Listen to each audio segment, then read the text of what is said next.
अस्सलाम वालेकुम dear students, I hope कि आप बिल्कुल खैरियत से होंगे। नाइन्थ क्लास कंप्यूटर साइंस की हमारी आज की इस वीडियो में हम बात करेंगे chapter number 1 introduction to systems, उस चैप्टर के इंपॉर्टेंट लॉन्ग क्वेश्चंस के ऊपर। अब जितने भी आपके चैप्टर हैं जो पेयरिंग स्कीम के मुताबिक शामिल है, चैप्टर नंबर 1 है, चैप्टर नंबर 6 है और चैप्टर नंबर 9 और 12। 9 या 12 में से एक लॉन्ग आएगा, एक चैप्टर नंबर 6 में से आएगा और एक चैप्टर नंबर 1 से आएगा। और हमें इन तीन लॉन्ग क्वेश्चंस में से कोई से दो अटेम्प्ट करने हैं। 8 नंबर का एक लॉन्ग होता है, यानी कि 16 नंबर की हमें अटेम्प्ट लेनी है लॉन्ग क्वेश्चंस में से। तो चैप्टर बाय चैप्टर में आपको इंपॉर्टेंट लॉन्ग क्वेश्चंस बता देता हूं, इवन पॉसिबल लॉन्ग क्वेश्चंस बता देता हूं, क्योंकि इस बुक के साथ हमारा पहला साल है। तो 2026 के अंदर जो बच्चे एग्जाम्स देने जा रहे हैं नाइन्थ क्लास के लिए, जो अपियर होने जा रहे हैं बेटे, उनके लिए याद रखिएगा कि ये चीज बड़ी जरूरी है जो समझना कि हमारे पास पास्ट पेपर नहीं है, कोई पास्ट एक्सपीरियंस, पास्ट हिस्ट्री हमारे पास नहीं है कि हम देख लें कि जी ये इंपॉर्टेंट क्वेश्चन है तो ये नहीं है, ऐसा नहीं कह सकते। हमें तकरीबन सारे जो पॉसिबल लॉन्ग क्वेश्चन है, मेरा काम है आपको वो बताना, किस तरीके से क्वेश्चनिंग आ सकती है वो बताना। बाकी इंपॉर्टेंट भी डेफिनेटली मैं जो रिकमेंडेशंस होंगी वो आपको लाजमी दूंगा, बट जो है सबसे पहले बीइंग अ टीचर मैं यही बोलूंगा कि आपको पॉसिबल लॉन्ग क्वेश्चंस पता होने चाहिए और आप कोशिश करें कि आप सारे के सारे लॉन्ग तैयार करें, ताकि आपके जो 50 नंबर है कंप्यूटर के वो रिस्क पे ना जाए। देखिए जी, सबसे पहला जो क्वेश्चन है ना, वो एक्सरसाइज का भी सबसे पहला लॉन्ग क्वेश्चन है, लॉन्ग क्वेश्चन नंबर 1। अगर मैं उसकी वहां से रीडिंग कर दूं सबसे पहले आपको जो एक्सरसाइज में से, तो ये क्वेश्चन कुछ इस तरह से है कि define and describe the concept of a system. सबसे पहले सिस्टम का कॉन्सेप्ट बताएं। देखिए जी, सिस्टम कोई भी ऐसी चीज होती है जिसका कोई एक मकसद हो, उसका कुछ ऑब्जेक्टिव हो, उसके सिस्टम के अंदर कुछ उसके हिस्से होने चाहिए, उसके पार्ट्स होने चाहिए, और वो सारे पार्ट्स जब आपस में कम्युनिकेट करते हैं, इंटरेक्ट करते हैं, मिलकर काम करते हैं, तो वो कोई एक खास मकसद को अचीव करता है। उस चीज को, उस ऑब्जेक्ट को हम क्या बोलते हैं? सिस्टम। वो सिस्टम एक वर्चुअल ऑब्जेक्ट हो सकता है, वो सिस्टम एक फिजिकल चीज हो सकती है, जैसे कि एक इंसान है।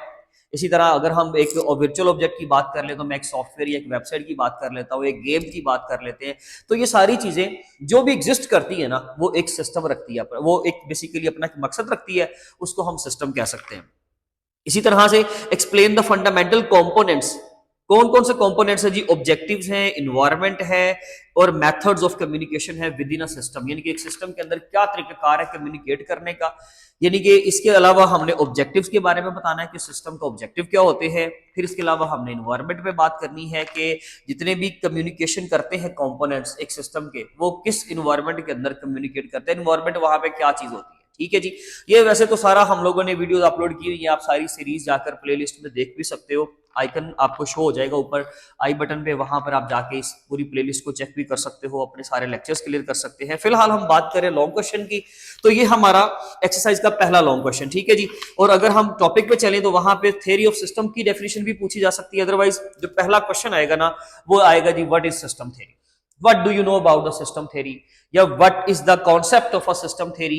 या write the concept of system, या सिस्टम या सिस्टम थ्योरी। यानी कि दोनों तरह से क्वेश्चन आ सकता है। डेफिनेशन डिफाइन कर ले, 7 वर्ड आ जाएगा, या व्हाट इज सिस्टम थ्योरी। तो वो चीजें आपको समझनी होगी, आपको वो यहाँ पे फॉलो करना होगा कि मैं एक्चुअली क्या कहना चाह रहा हूँ। देखिए जी, सिस्टम थ्योरी के बारे में सवाल करेगा, शॉर्ट क्वेश्चन होगा। ठीक है जी। उसके अपने अलग नंबर होंगे, फिर बाकी के तकरीबन 2 नंबर इस पोर्शन के होंगे, बाकी के 6 जो नंबर है वो आपके इस पोर्शन में से है, जैसे कि basic concepts of a system. अगर हम बेसिक कॉन्सेप्ट्स की बात करें तो बेसिक कॉन्सेप्ट में हमारे पास आ जाता है ऑब्जेक्टिव, यानी कि सिस्टम का ऑब्जेक्टिव, उसके अलावा सिस्टम के कंपोनेंट्स, सिस्टम का एनवायरनमेंट, और इसके अलावा communication of the parts of the system. तो ये 4 हेडिंग्स हमारे पास आती है। इसमें से जो सिलेबस 2026 के अंदर शामिल नहीं है वो टाइप्स ऑफ सिस्टम ऑब्जेक्टिव्स हैं, यानी कि information processing, supporting other systems और अचीविंग स्पेसिफिक गोल्स वाली हेडिंग्स आपने नहीं करनी। और पेज नंबर 4 पे, अगले पेज पे जो 3 डायग्राम्स हैं वो भी तैयार आपने नहीं करनी। इस तरीके से आपने बाकी का जो सारा पोर्शन है, कंपोनेंट्स तैयार करें। एनवायरनमेंट पे जाए तो एनवायरनमेंट में हमारे पास इसकी 2 प्रॉपर्टीज दी गई हैं, स्टैटिक वर्सेस डायनामिक और deterministic versus non deterministic environment. उसमें से स्टैटिक वर्सेस डायनामिक जो है ये हेडिंग भी शामिल नहीं है। हाँ, लिखने में आप ये बताएंगे, इस चीज को तवज्जो से सुन लीजिएगा कि लिखने में आप बताएंगे कि इसकी 2 प्रॉपर्टीज है, ये और ये। हाँ, आप एक को एक्सप्लेन नहीं करेंगे, दूसरे को आपको एक्सप्लेन करना है। हम लॉन्ग क्वेश्चन की बात कर रहे हैं, ठीक है। अगर ये चैप्टर शॉर्ट क्वेश्चन के पेयरिंग स्कीम जाकर उसकी वीडियो भी देख लीजिएगा, तो पेयरिंग स्कीम के अकॉर्डिंगली अगर यहाँ से शॉर्ट क्वेश्चन आ रहा है तो ये शॉर्ट आ सकता है, ये डिटर्मिनिस्टिक वर्सेस नॉन डिटर्मिनिस्टिक, ये एनवायरमेंट की डेफिनेशन, ठीक है जी।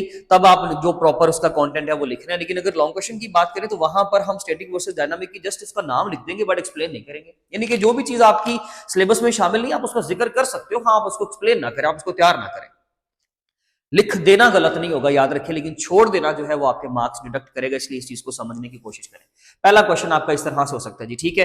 हाँ, ये अलग से बड़ा भी सिंपल आएगा तो सिस्टम की डेफिनेशन के साथ उसके कंपोनेंट्स पूछ लेगा और यानी कि कॉन्सेप्ट्स पूछ लेगा, और हर कॉन्सेप्ट के ऊपर आपने सिंपल शॉर्ट कंटेंट लिख देना है।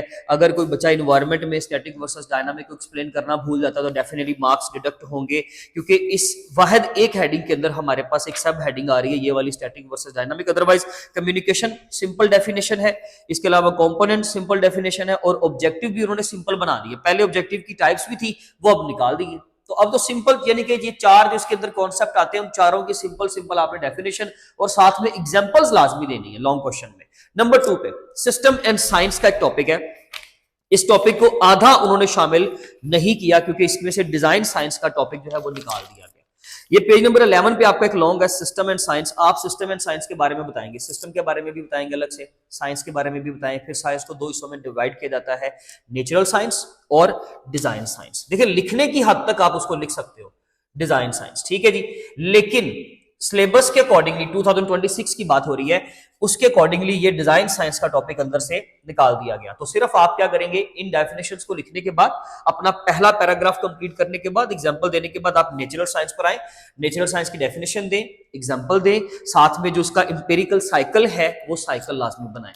कोशिश करेंगे एज इट इज डायग्राम बनाएं, एरोज इतने डेकोरेटेड नहीं बनाने, लेकिन कुछ एरोज टाइप हो, साथ में उनके स्टेप्स के नाम लिखे हो। अदरवाइज अगर कोई बच्चा ये डायग्रामेटिकली चीजों को रिप्रेजेंट करना नहीं जानता अच्छे से, तो वो लिस्टिंग कर दे, यानी कि स्टेप्स के इस तरह से नाम लिख दे। कौन कौन सा स्टेप है जी हमारे पास, ऑब्जर्वेशन है, क्वेश्चन, हाइपोथेसिस, एक्सपेरिमेंट, एनालिसिस, इस तरह से इनको आप लिस्ट में लिख दे, लेकिन सीक्वेंस गलत नहीं होना चाहिए। नंबर 2 पे अगर इसी क्वेश्चन की बात करें तो डिजाइन साइंस का जो पोर्शन है वो निकाल दिया गया, वो आप नहीं लिखेंगे। आप आ जाएंगे कंप्यूटर साइंस की डेफिनेशन पे, वो इसके अंदर शामिल होगा।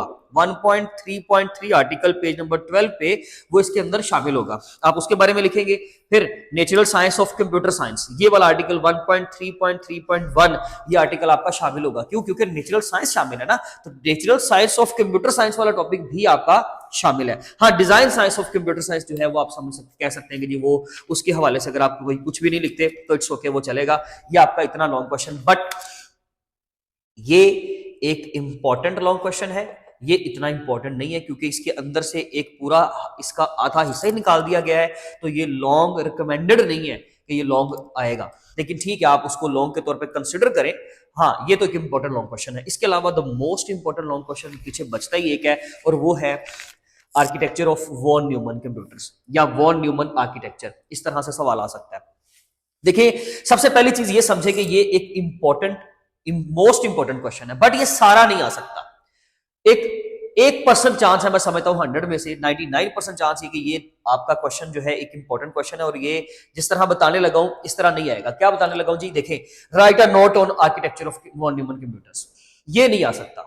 ये बहुत कम चांस होगा कि वो आपको, जैसे ही आपके मॉडल पेपर में अगर आप देखें ना, तो मॉडल पेपर जो आपका जो इन्होंने एएलपी की फाइल दी है रिवाइज्ड, उस रिवाइज्ड फाइल में मॉडल पेपर है। मॉडल पेपर में तीसरा जो सवाल है ना, उसमें उन्होंने जो वॉन न्यूमन आर्किटेक्चर के ऊपर बात की है, उन्होंने कहा जी राइट अ नोट।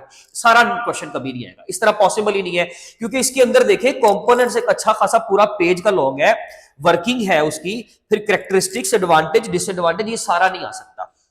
अगर चले, मैं एक बीइंग अ टीचर मैं आपको गाइड कर देता हूं कि अगर राइट अ नोट आ जाता है तो ठीक है, फिर आप क्या करेंगे, आर्किटेक्चर की डेफिनेशन दें, उसके बाद आप बताएं जी कंपोनेंट्स के बारे में, कंपोनेंट्स के नाम लिखें, उनके ऊपर आधी आधी लाइन का, एक एक लाइन का जो कंटेंट है वो दें, और कंपोनेंट्स के प्रॉपर एग्जांपल्स दें, यानी कि कौन कौन से कंपोनेंट्स है ना। जैसे कि अगर हम उसकी बात करें, मैं पेज नंबर बात कर रहा हूं किसकी, पेज नंबर 16, तो 16 पेज पे 15 पे ये शुरू हो रहा है कंपोनेंट्स का, memory, CPU, input devices, output device. Simple simple इनकी डेफिनेशंस लिखें और कंपोनेंट्स के नाम लिखें। मेमोरी में क्या होता है, सीपीयू में क्या होता है, इसके अलावा इनपुट डिवाइसेस कौन कौन से उनके नाम लिख दें, आउटपुट डिवाइसेस के नाम लिख दें। हाँ, अगर आप बस के बारे में लिखते तो ठीक है, अदरवाइज बस की डेफिनेशन लिख के जस्ट उसके नाम लिखना जरूरी है, अदरवाइज बाकी के आगे जो थोड़ी बहुत डिटेल है वो आप छोड़ सकते हैं।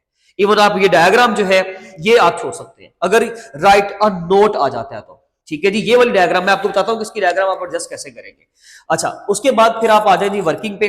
तो वर्किंग के ऊपर जब आप आएंगे तो उसकी वर्किंग में फेच, डी कोड और एग्जीक्यूशन, ये 3 हेडिंग्स इंपॉर्टेंट है। स्टोरेज वाली हेडिंग आप निकाल सकते हो, कोई इशू नहीं, क्योंकि एक्चुअली जो वर्किंग होती है ना वो असल में 3 चीजें होती है। इसको फेच, डी कोड, साइकिल भी कहते हैं। फेच, डिकोड, साइकिल, किसको? वर्किंग वाले को, जिसमें हमने कंपोनेंट्स की वर्किंग बतानी है, कौन कौन से कंपोनेंट्स वो वर्किंग में इन्वॉल्व हैं उनके नाम बताने हैं। आप इतनी डिटेल में ना जाएं, आप कंपोनेंट्स के नाम तक लिखने के ऊपर ना जाएं। अगर नोट वाला क्वेश्चन आता है तो सिर्फ आप फैचिंग की डेफिनेशन बताएं और उसकी एग्जांपल दे दें, उसके लिए जो भी रजिस्टर इस्तेमाल हो रहा है बस आप उसकी बात कर दें। इसी तरह से डिकोडिंग, इसी तरह से एग्जीक्यूशन, छोटी छोटी एग्जांपल्स लाजमी। अगर आप कंपोनेंट्स के बारे में बता दें तो वेल एंड गुड। हाँ, लेकिन अगर इसके अलावा बात करते हैं, पहले आप इसकी पहले पूरी बात सुन लें, फिर कैरेक्टरिस्टिक्स की बात आ जाए। आप एक कैरेक्टरिस्टिक लिख दें, इनफ है। 2 लिख दें फिर भी ठीक है, 3 बेशक आप ना करें। उसके बाद अगर आप एडवांटेज डिसएडवांटेज की बात करें तो सिर्फ उन हेडिंग्स के नाम लिखते हैं, आप उसके ऊपर पूरा नोट मत लिखें, कोई इशू नहीं है। राइट अ नोट का क्वेश्चन आप इस तरह से कवर करेंगे, लेकिन इस तरह बहुत कम चांस है, 99% चांस यही है कि इस तरह क्वेश्चन नहीं आएगा।